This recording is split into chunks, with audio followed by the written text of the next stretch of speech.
falando aí da oitava etapa que aconteceu da Fórmula 1 em Baku, Azerbaijão. Será? A Red Bull levou. E será que o Leclerc realmente tinha carro para vencer a corrida se ele não quebrasse? Vamos falar um pouquinho disso agora.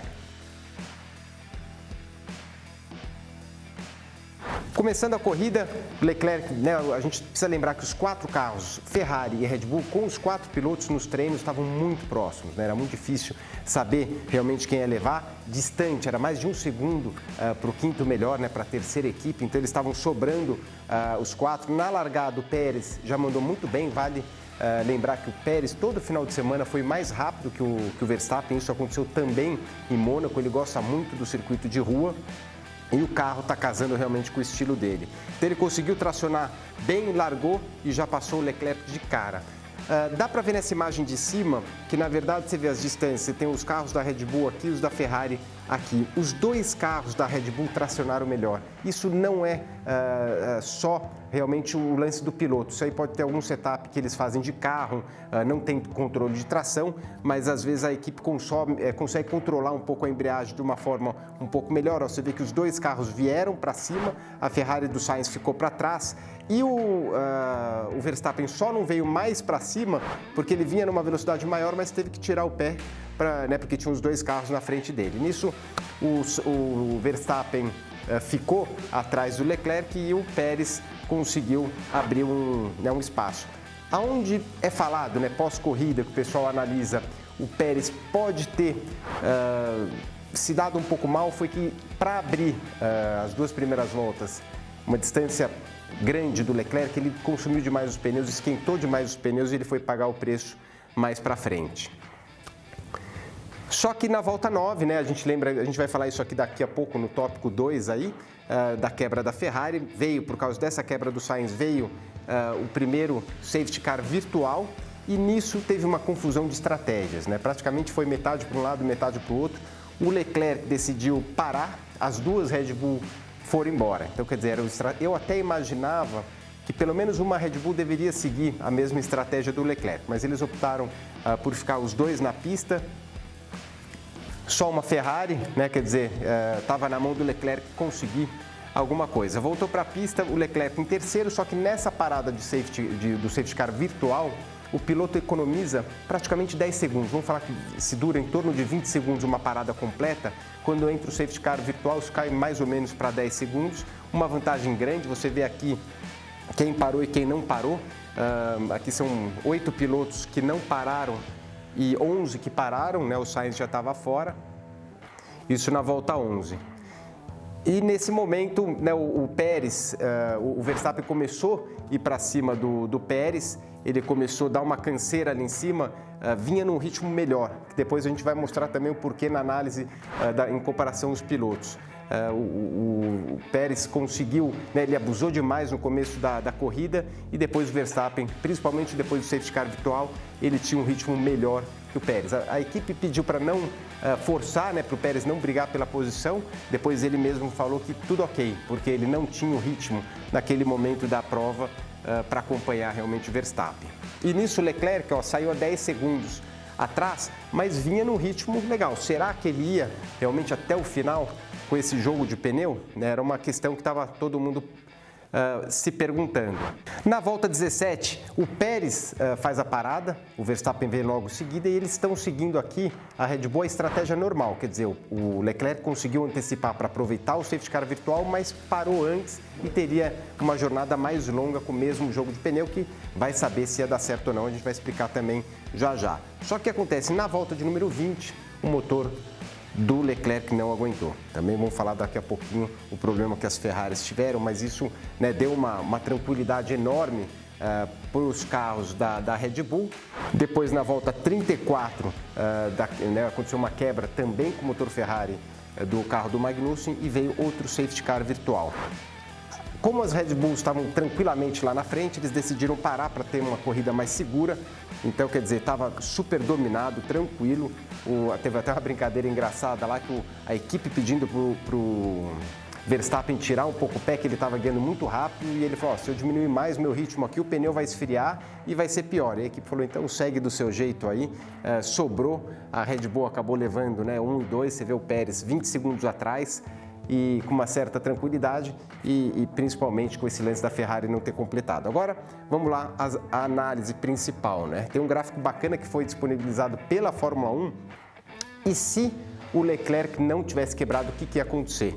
A gente tem aqui o Leclerc como vermelho, né? Aqui o vermelho, e depois o pontilhado é se ele realmente não tivesse quebrado, né? Ele ia seguir, ele já tinha feito a parada aqui na primeira bandeira amarela, ele ia seguir e você vê que o Verstappen, ó, ia chegar muito próximo dele, lá perto do safety car, do segundo safety car virtual.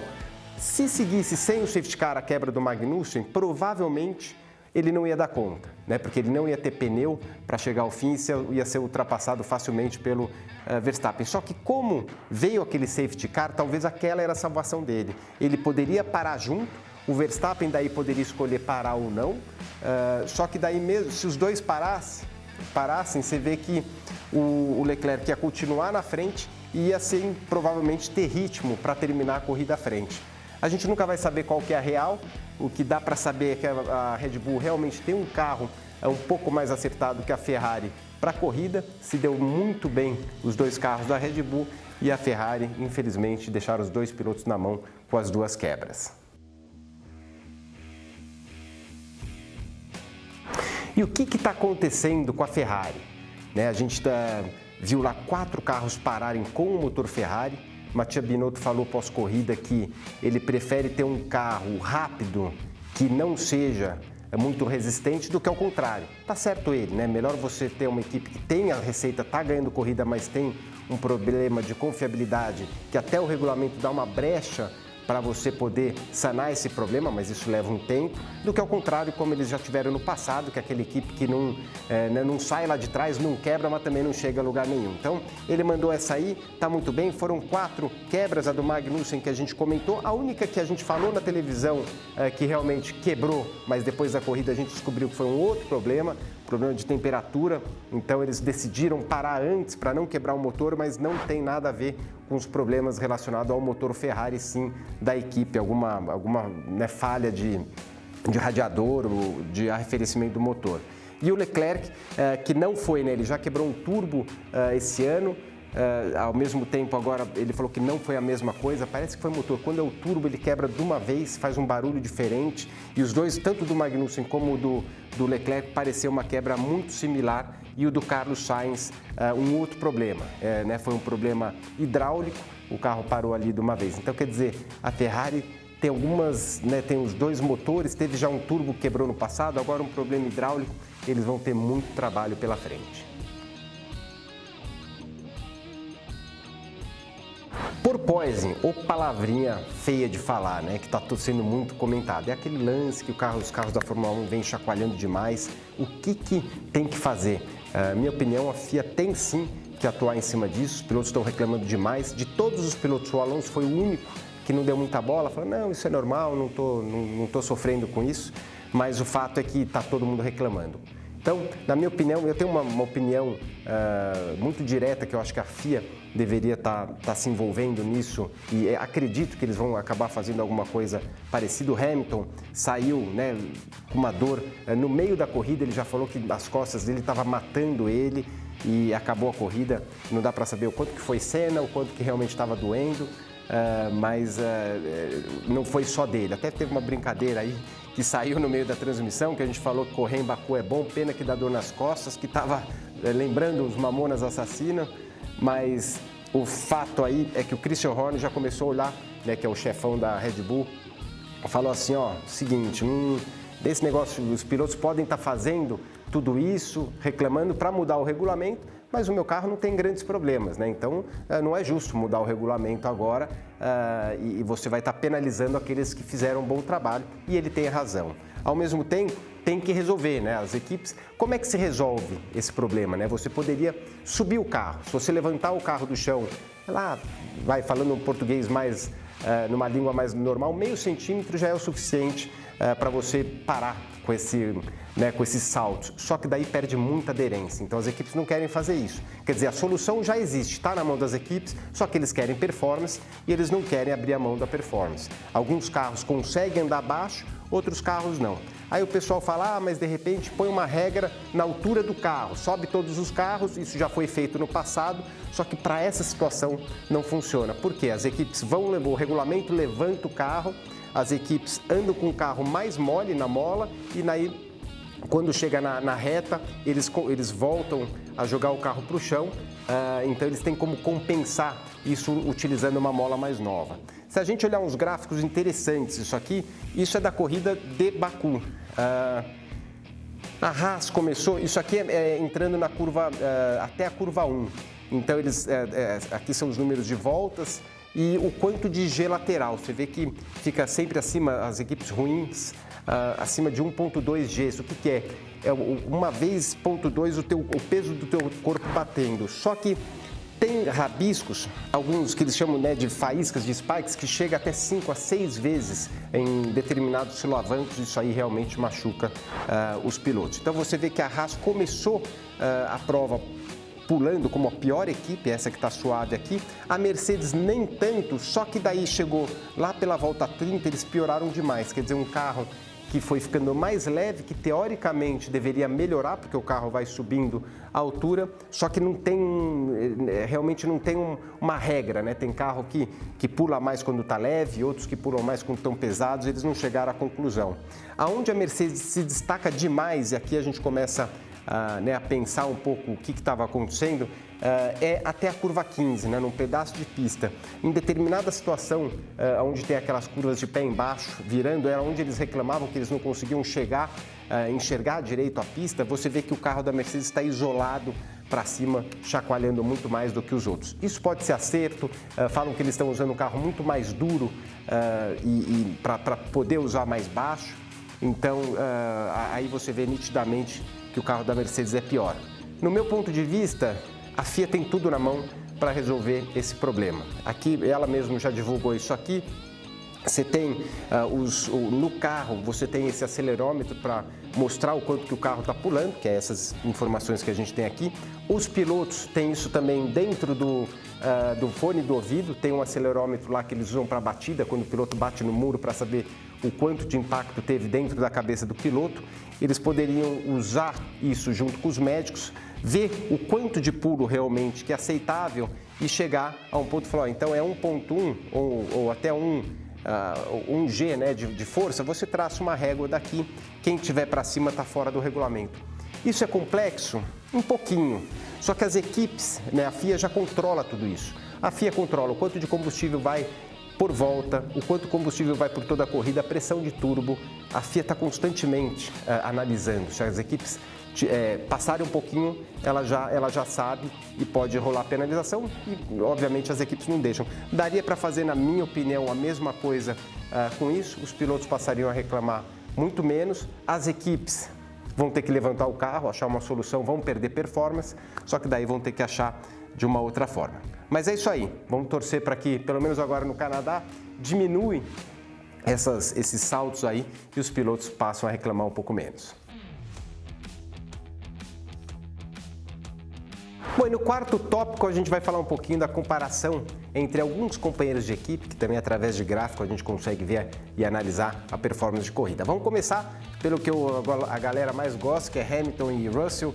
Que canseira, né, que o Russell está dando no Hamilton. Você vê que o começo de corrida foi muito parecido, e só que devagarinho o Russell abriu, né? O Russell está em azul escuro aqui e você vê que momentos o Hamilton conseguia, momentos da corrida ele conseguia virar igual o Russell, de repente o Russell abriu um pouquinho, voltou a andar próximo, só que daí próximo do meio da corrida ali, ó, você vê que tem uma diferença de esse azul para baixo é a diferença. Você vê que aqui chega a dar pico de meio segundo, só que depois da volta 20 era pelo menos meio segundo de volta mais rápido que o Hamilton. A gente sabe que ele estava reclamando da dor nas costas e também foi falado depois da corrida que ele estava com um assoalho diferente, experimental, e que eles estão achando que não era tão bom igual do Russell. Vai saber se realmente isso é verdade ou se foi para passar os panos ali e não deixar o Hamilton tão bravo. O fato é que o Hamilton está sofrendo demais, né? Agora Verstappen e Pérez, olha como está mais próximo, né, do que o Russell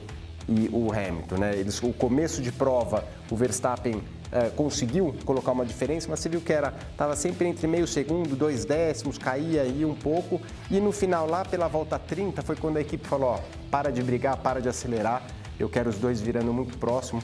O Verstappen já estava ali 20 segundos na frente, aí você vê que eles obedeceram a equipe num determinado ponto, começaram a virar certinho, mas a verdade aí é que realmente o Verstappen tinha um ritmo de corrida mais rápido. Um que chamou muito atenção foi Vettel e Stroll. Stroll andou muito mal, né? E o Vettel andou muito bem. Se não fosse aquela errada quando ele passou o Ocon no final da corrida, acho que ele teria chance ali de chegar em quinto lugar. Então o Vettel, exceto aquela errada que ele deu, andou muito forte. Você vê que aí chegava a dar pontos aí de quase 2 segundos por volta.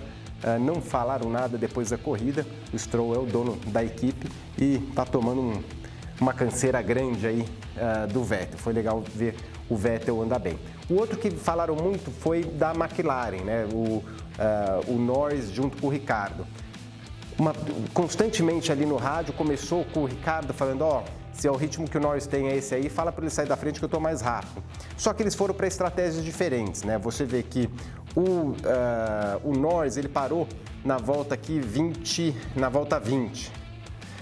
E o Daniel Ricciardo foi parar lá mais para frente, só na volta 33. O Daniel Ricciardo saiu de pneu duro, então eles estavam numa estratégia diferente. O Ricciardo andou muito bem, porém não deu para fazer ainda. Será que o Ricciardo voltou e agora vai andar bem?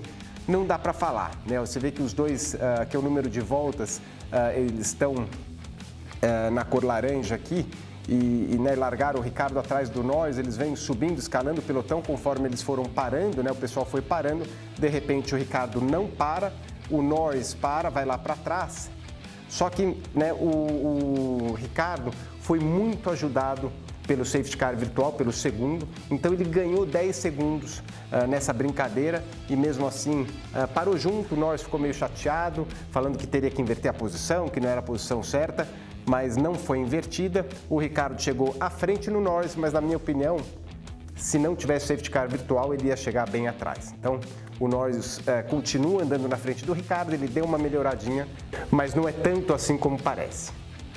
Bom, e o resumo disso tudo é que a Ferrari realmente precisa melhorar um pouquinho também na parte de performance quando se fala em carro de corrida, né? Para a classificação eles estão muito rápidos, sem contar toda essa parte de confiabilidade. O fato é que se eles fossem em condições normais até o final, a Red Bull tem um carro um pouco mais acertado de corrida. E agora a próxima corrida é Canadá, dia 19, domingão. Tem a corrida, uma pista muito bacana no Canadá. E aí na semana que vem a gente está aqui para falar mais um pouquinho. Será que a Ferrari vai melhorar e parar de quebrar? A gente vai descobrir logo mais.